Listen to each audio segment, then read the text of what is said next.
இந்த வீடியோவில் EC2ஓட காம்பனண்ட்டில் ஏஎம்ஐனா என்ன அப்படிங்கிறத நம்ம ட்ரெயினர் ஹர்ஷா உங்கள் கூட ஷேர் பண்ணிக்க போகிறாங்க. Let's start.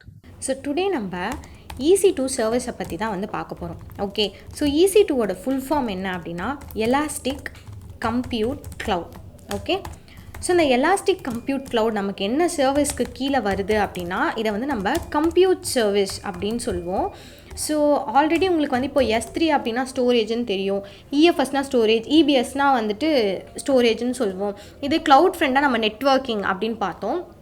இங்கே வந்து கம்ப்யூட் அப்படின்னா என்னென்னா, ஃபார் எக்ஸாம்பிள் ஒரு சர்வீஸில் நம்ம வந்து அப்ளிகேஷனை பில்ட் பண்ணி ஆர் ஏதாவது டேட்டாவை வந்து ப்ராசஸ் பண்ணுறோம், கமாண்ட்ஸ் வந்து கொடுக்குறோம் அப்படின்னா அதை தான் வந்து கம்ப்யூட் அப்படின்னு சொன்னால் like it will act as a real computer. Okay, so ஒரு கம்ப்யூட்டர் மாதிரியே வந்து நமக்கு ரன் ஆக போகுது, அதை தான் வந்து கம்ப்யூட் சர்வீஸ் அப்படின்னு சொல்கிறாங்க. ஓகேவா?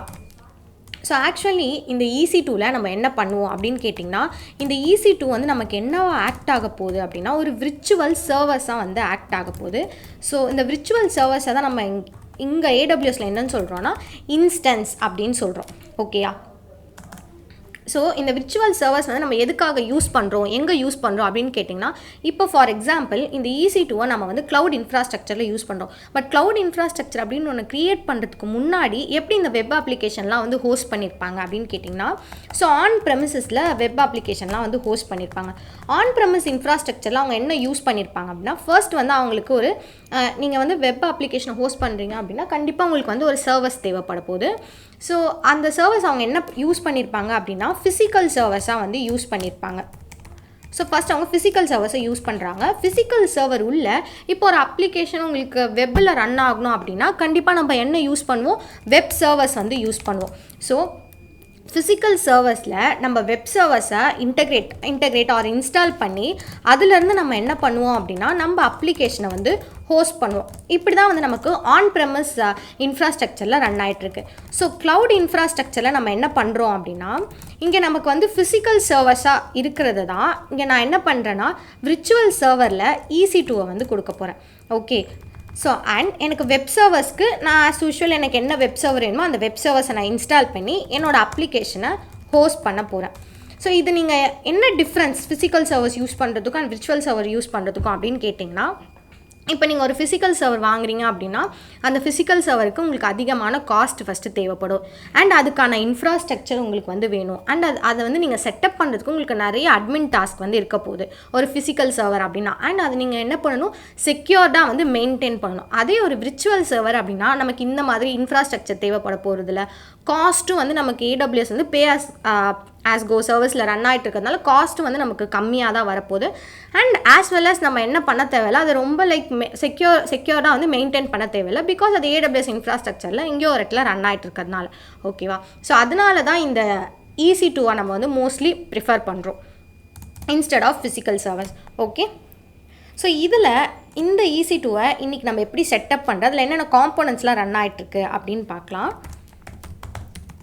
ஸோ அதுக்கு ஃபர்ஸ்ட் EC2வில் என்னென்ன காம்போனன்ட்ஸ்லாம் ரன் ஆகிட்டுருக்கு அப்படின்னா, சிம்பிளாக சொல்லணுன்னா நமக்கு EC2 அப்படின்றது ஒரு கம்ப்யூட் சர்வீஸ்னால் ஒரு கம்ப்யூட்டர் மாதிரி தான் இருக்க போகுது. ஒரு கம்ப்யூட்டரை உங்களுக்கு செட்டப் பண்ண தெரிஞ்சால் போதும், இதை நம்ம வந்து செட்டப் பண்ணிடலாம்.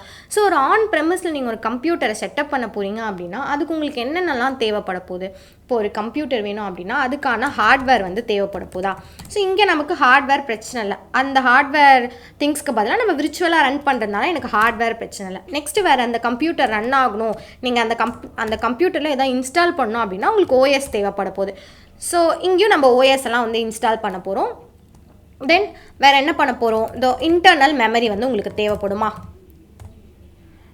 So internal memory and external memory, internal memory வேணும், எக்ஸ்டர்னல் மெமரி வேணும். ஸோ வேறு என்னென்ன வேணும், நெட்வொர்க். ஒரு PC செட்டப் பண்ண போகிறீங்க அப்படின்னா ஆப்வியஸாக அதில் வந்து நமக்கு நெட்வொர்க் ரன் ஆகும். நெட்வொர்க் இல்லைன்னா நம்மளால் எதுவுமே வந்து ரன் பண்ண முடியாது. ஸோ நமக்கு நெட்வொர்க்கும் வேணும். நெக்ஸ்ட்டு நெட்வொர்க் வேணும். அதே மாதிரி நீங்கள் என்ன பண்ணுவீங்க, செக்யூரிட்டியும் வந்து அதுக்கு கொடுப்பீங்க. கரெக்டாக? ஸோ இதே இதை தான் வந்து நம்ம என்ன பண்ண போகிறோம் அப்படின்னா நம்மளோட EC2லையும் வந்து இந்த செட்டப்பை தான் நம்ம வந்து பண்ண போகிறோம். பட் அதில் கொஞ்சம் சேஞ்சஸ் என்னென்னா, இங்கே வந்து நான் OSன்னு சொல்கிறதா அங்கே நான் என்ன சொல்ல போகிறேன் அப்படின்னா AMI அப்படின்னு சொல்ல போகிறேன். ஓகே, ஸோ இந்த இன்டர்னல் மெமரி அப்படின்னு சொல்கிறத நான் இங்கே வந்து இன்ஸ்டன்ட் டைப் அப்படின்னு சொல்ல போகிறேன். Okay, so next external memory அப்படின்றத நான் வந்து ஸ்டோரேஜ் அப்படின்னு சொல்ல போகிறேன். ஸோ நெட்வொர்க்கை நம்ம வந்து விபிசி அப்படின்னு சொல்லுவோம். செக்யூரிட்டியை வந்து நம்ம செக்யூரிட்டி குரூப் அப்படின்னு சொல்லுவோம். ஓகே, ஸோ இதெல்லாம் என்னென்ன அப்படின்றது தான் இந்த வீடியோவில் நம்ம டுடே பார்க்க போகிறோம். ஸோ டுடே வந்து நம்ம என்ன பார்க்க போகிறோம் அப்படின்னா, ஃபஸ்ட்டு காம்போனண்ட் ஏஎம்ஐனா என்ன அப்படின்னு பார்க்கலாம். ஸோ ஏஎம்ஐ அப்படின்றது அமேசான் மிஷின் இமேஜ். ஸோ இந்த அமேசான் மிஷின் இமேஜில் நமக்கு என்ன இருக்க போகுது அப்படின்னா, ஓஎஸோட கான்ஃபிகரேஷன் எல்லாமே வந்து இந்த அமேசான் மிஷின் இமேஜில் இருக்க போகுது. ஓகே, ஸோ ஓஎஸ் அப்படின்றது என்னென்னா ஆப்ரேட்டிங் சிஸ்டம்.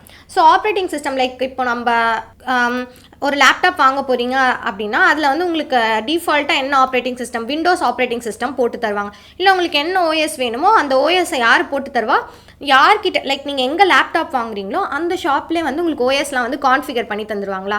ஸோ நம்ம என்ன பண்ணணும், ஓஎஸ் எப்படி நம்ம கான்ஃபிகர் பண்ணுவோம், ஃபர்ஸ்ட் அதை இன்ஸ்டால் பண்ணணும். இன்ஸ்டால் பண்ணிவிட்டு அதுக்கான செட்டப் எல்லாமே பண்ணிவிட்டு அதை வந்து நம்ம ரன் பண்ண போகிறோம். இங்கே நமக்கு வந்து என்ன ஆக போகுது அப்படின்னா, அந்த ஓஎஸ்ஸை லைக் அந்த ஓஎஸ் அது வந்து விண்டோஸாகவும் இருக்கலாம் ஆர் லினக்ஸாகவும் இருக்கலாம். நமக்கு வந்து நிறைய டைப்ஸ் ஆஃப் ஓஎஸ் வந்து நம்மளோட அமேசான் மிஷின் இமேஜில் கொடுத்துருக்காங்க. ஸோ அந்த ஓஎஸ் வந்து நமக்கு என்னவா இருக்க போகுது அப்படின்னா, இதில் வந்து ஒரு டெம்ப்ளேட்டாக வந்து இருக்க போகுது. ஓகே, ஸோ இங்கே நீங்கள் என்ன பண்ண தேவையில்லைன்னா, ஓஎஸை வந்து அதிகமான பேக்கேஜில் இன்ஸ்டால் பண்ணி நீங்களே வந்து எந்த செட்டப்புமே பண்ண போகிறது இல்லை. இது எல்லாமே நமக்கு வந்து ப்ரீ இன்ஸ்டால்டாக நம்மளோட ஏடபிள்யூஎஸில் இன்ஸ்டன்ஸ் க்ரியேட் பண்ணும்போது நமக்கு ஒரு டெம்ப்ளேட் ஃபார்மேட்டில் இந்த ஓஎஸை வந்து கொடுத்துருக்காங்க. ஓகேவா, இப்போ ஃபார் எக்ஸாம்பிள் நீங்களே வந்து ஓஎஸ் செட்டப் பண்ண போகிறீங்க அப்படின்னா அந்த ஓஎஸை ஃபஸ்ட்டு இன்ஸ்டால் பண்ணுவீங்க. இன்ஸ்டால் பண்ணிவிட்டு அது நீங்களே வந்து மேனுவலாக வந்து என்ன பண்ணணும், கான்ஃபிகர் பண்ணணும். ஓகே, ஸோ அப்போது ஒரு கம்ப்யூட்டர் அப்படின்னா உங்களுக்கு பிரச்சனை இல்லை, நீங்கள் என்ன பண்ணிடுவீங்க, ஈஸியாக வந்து அந்த மேனுவல் செட்டப்பாக பண்ணிடுவீங்க. இதே வந்து உங்களுக்கு அட் அ டைமில் மல்டிபிள் கம்ப்யூட்டர்ஸில் சேம் செட்டப் சேம் அப்டேட்ஸில் வேணும் அப்படின்னா நம்ம என்ன பண்ண முடியும், ஒரு கம்ப்யூட்டரில் போய் இன்ஸ்டால் பண்ணுவோமா, அதுக்கு பதிலாக நம்ம என்ன பண்ணிக்கலாம், அதே வந்து ஜிப் ஃபைலாக கான்ஃபிகர் பண்ணிவிட்டு அந்த ஜிப் ஃபைலில் எல்லா கம்ப்யூட்டருக்கும் ஷேர் பண்ணி நம்ம பண்ணுவோமா. அதே மாதிரி தான் இவங்க என்ன பண்ணி வச்சுருக்காங்க அப்படின்னா, அதை ஒரு டெம்ப்ளேட்டாக ஒரு இமேஜ் ஃபார்மேட்டில் நமக்கு வந்து வச்சுருக்காங்க. அண்ட் அது ஆல்சோ வந்து அது லைட் வெயிட்டடாக வந்து இருக்க போகுது. ஓகே, அதில் அன்வான்டாக எதுவுமே இருக்க போகிறதில்ல. அந்த இமேஜ் அந்த டெம்ப்ளேட்டில் நமக்கு என்ன இருக்க போகுது அப்படின்னா, நமக்கு என்ன ஓஎஸ் வேணுமோ, அது விண்டோஸ் ஓஎஸாக இருந்தால் விண்டோஸ், லினக்ஸ் ஓஎஸாக இருந்தால் லினக்ஸ், அதுக்கான அந்த ஓஎஸோட பேக்கேஜ் எனக்கு அதில் இருக்க போகுது. Next software package. இப்போ ஃபார் எக்ஸாம்பிள் நீங்கள் ஏடபிள்யூஎஸில் என்னென்னலாம் பண்ணுவோம், நம்ம ஒரு ஜிப் ஃபைலாக இருந்தால் அதை அன்சிப் பண்ணுவோம். அப்படி இல்லைனா நம்ம ஏடபிள்யூஎஸ் சிஎல்ஐ கமாண்ட்ஸ் வந்து யூஸ் பண்ணுவோம். ஏடபிள்யூஎஸில் அப்டேட் பண்ணுவோம். அண்ட் அதுக்கெலாம் வந்து நம்ம அப்படின்ற பேக்கேஜை யூஸ் பண்ணுவோம். ஸோ அந்த மாதிரி ஒரு சில பேக்கேஜஸ்லாம் என்ன இருக்கும் அப்படின்னா ப்ரீ இன்ஸ்டால்டாக வந்து இருக்கும். ஓகே, நீங்கள் மேனுவலாக பண்ணுறீங்க அப்படின்னா ஃபஸ்ட்டு ஓஎஸை இன்ஸ்டால் பண்ணிவிட்டு ஓஎஸில் உங்களுக்கு என்னென்ன வேணுமோ அந்த பேக்கேஜில் நீங்கள் தனியாக இன்ஸ்டால் பண்ணுற மாதிரி இருக்கும். பட் இதில் நமக்கு நம்ம அந்த ஓஎஸ் டெம்ப்ளேட்குள்ளேயே வந்து ஓஎஸ் ப்ளஸ் அந்த சாஃப்ட்வேர் பேக்கேஜஸ் வந்து நமக்கு ப்ரீ இன்ஸ்டால்டாக வந்து இருக்க போகுது. ஓகேவா, நெக்ஸ்ட்டு வந்து கான்ஃபிகரேஷன் செட்டிங். ஸோ இப்போ நம்ம வந்து அதை ஒன்ஸ் இன்ஸ்டால் பண்ணால் மட்டும் பத்தாது. இன்ஸ்டால் பண்ணிவிட்டு நம்ம செட்டிங்ஸில் போயிட்டு எந்த ட்ரைவில் மவுண்ட் ஆகணும், நமக்கு எங்கே போயிட்டு இன்ஸ்டால் ஆகணும், நமக்கு எந்த பாத்தில் இருக்கணும், அதோட வால்யூம் என்னென்ன இருக்கும், அது எல்லாமே நம்ம தான் வந்து மேனுவலாக வந்து ஓஎஸை வந்து இன்ஸ்டால் பண்ணால் செட்டப் பண்ணுவோம். இங்கே வந்து நமக்கு கான்ஃபிகரேஷன் செட்டப் வந்து அவங்களே வந்து அதையுமே வந்து என்ன பண்ணிடுறாங்க, முன்னாடியே வந்து பண்ணி வச்சிடுறாங்க. ஓகே, ஸோ ப்ரீ அப்ளைட் எல்லாமே நமக்கு வந்து அதில் ஓவரால் செட்டப் ஃபுல்லாகவே அந்த டெம்ப்ளேட்டில் இருக்க போது. ஜஸ்ட் நம்ம அதை என்ன பண்ணிக்க போகிறோம், யூஸ் பண்ணிக்க போகிறோம். ஓகேயா, கிளியர். ஸோ நெக்ஸ்ட்டு நம்ம எப்படி அந்த ஓஎஸை சூஸ் பண்ணலாம் அப்படின்னு பார்க்க போகிறோம். ஓகே, ஸோ உங்களோட ரெக்குவயர்மெண்ட்டுக்கு ஏற்ற மாதிரி, உங்களோட அப்ளிகேஷன் ரெக்குவயர்மெண்ட்டுக்கு ஏற்ற மாதிரி நீங்கள் என்ன பண்ணிக்கலாம்னா இந்த ஓஎஸை இந்த ஏஎம்ஐ டெம்ப்ளேட்டை வந்து யூஸ் பண்ணிக்கலாம். ஸோ அதுக்கு வந்து நமக்கு 2 ஆப்ஷன் வந்து கொடுத்துருக்காங்க. ஸோ ஃபஸ்ட் ஆப்ஷன் வந்து நீங்களே வந்து உங்களோட ஓஎஸை வந்து கஸ்டமைஸ் பண்ணிக்கலாம். ஓகேவா, customise in the sense already வந்து அவங்க Linux OS or Windows OS அப்படின்னு வச்சுக்க போகிறாங்க. அதில் உங்களுக்கு இப்போ வெப் சர்வர்ஸ் வேணும் அப்படின்னா அந்த வெப் சர்வர்ஸை நீங்கள் வந்து அதில் கான்ஃபிகர் பண்ணி அதை வந்து நீங்கள் ஒரு 50 இன்ஸ்டன்ஸ்க்கோ இல்லை 60 இன்ஸ்டன்ஸ்க்கோ நீங்கள் வந்து அதை அப்ளை பண்ணிக்கலாம். ஓகே, ஓனாக நம்ம வந்து கஸ்டமைஸ் பண்ணிக்கலாம். அதை எங்கே போய் கஸ்டமைஸ் பண்ணலாம் அப்படின்னா AWS மார்க்கெட் பிளேஸ் அப்படின்னு நமக்கு ஒரு சர்வீஸ் இருக்குது. ஸோ அந்த சர்வீஸில் போயிட்டு நம்ம வந்து இந்த ஏஎம்ஐயை வந்து கான்ஃபிகர் வந்து கஸ்டமைஸ் பண்ணிக்கலாம். ஓகே, ஏன் பிகாஸ் அப்படின்னா இப்போ லினக்ஸ் அப்படின்ற டெம்ப்ளேட்டை நீங்கள் யூஸ் பண்ணுறீங்கன்னா அந்த டெம்ப்ளேட்டில் வந்து நமக்கு கான்ஃபிகரேஷன் செட்டப் வரைக்கும் தான் வரப்போகுது. அதை தாண்டி வேறு எதுவும் இருக்க போகிறதில்ல. இப்போ நீங்கள் 50 சர்வர்ஸ்க்கும் நீங்கள் வெப் சர்வரை இன்ஸ்டால் பண்ணி ஒரு வெப் அப்ளிகேஷனை ஹோஸ்ட் பண்ணணும் அப்படின்னு நினைக்கிறீங்கன்னா அதையும் நம்ம வந்து லினக்ஸ் கூடயே வந்து கான்ஃபிகர் பண்ணிக்கலாம். அந்த ஆப்ஷனும் நமக்கு இருக்குது. அப்படி இல்லையா, ஆர் எனக்கு அவ்வளோலாம் வேண்டாம் அப்படின்னா அவங்களே வந்து என்ன பண்ணியிருக்காங்கன்னா குவிக் ஸ்டார்ட் ஏஎம்ஐ அப்படின்னு கொடுத்துருக்காங்க. குவிக் ஸ்டார்ட் ஏஎம்ஐ அப்படின்னா நம்ம சர்வர் க்ரியேட் பண்ணும்போதே நமக்கு வேணுன்ற டெம்ப்ளேட்டை நம்ம என்ன பண்ணிக்கலாம், கிளிக் பண்ணி ஆக்சஸ் பண்ணிக்கலாம். ஓகே, ஸோ இதில் நீங்கள் எது யூஸ் பண்ணாலும் ஈஸியாக உங்களால் உங்களோட ஓஎஸை வந்து கான்ஃபிகர் பண்ணிக்க முடியும். ஓகேவா? ஸோ இப்போது ஏஎம்ஐ அப்படின்னா என்ன அப்படின்ற ஒரு கிளியர் வியூ வந்து உங்களுக்கு கிடச்சிருக்கும். ஸோ அப்போ இந்த ஏஎம்ஐயை எந்த இடத்துல வந்து யூஸ் பண்ணுறாங்க, ஒரு ரியல் டைம் சினாரியோ பார்க்கலாம். இப்போ ஃபார் எக்ஸாம்பிள் நீங்கள் ஒரு ஃபாஸ்ட் ஃபுட் கடைக்கு போகிறீங்க. அந்த கடையில் நிறைய வந்து என்ன சேல்ஸ் ஆகும், ஃப்ரைட் ரைஸ் தான் சேல்ஸ் ஆகும்னு வச்சுக்கோங்களேன். அப்போது அந்த ஃப்ரைட் ரைஸ்க்கு தேவையான ஆனியன் லைக் கேரட் எக்கு இதெல்லாம் வந்து அந்த டைமில் தான் அவங்க எல்லாமே க்ரியேட் பண்ணுவாங்களா? இல்லை, ஆல்ரெடி இந்த ஆனியன் கேரட் கேபேஜ் இதெல்லாம் வந்து ஆல்ரெடி ஒரு செட் ஆஃப் இதை வந்து எடுத்து வச்சுருப்பாங்க. ஸோ உங்களுக்கு கஸ்டமர்ஸ் வர நம்ம என்ன பண்ணிப்போம், ஈஸியாக வந்து அதை யூஸ் பண்ணிப்போம். அதை தான் நம்ம ஈஸ் டு யூஸ் அப்படின்னு சொல்லுவோம். அதனால் நமக்கு என்ன சேவ் ஆகுது அப்படின்னா டைம் வந்து நிறைய சேவ் ஆகும்.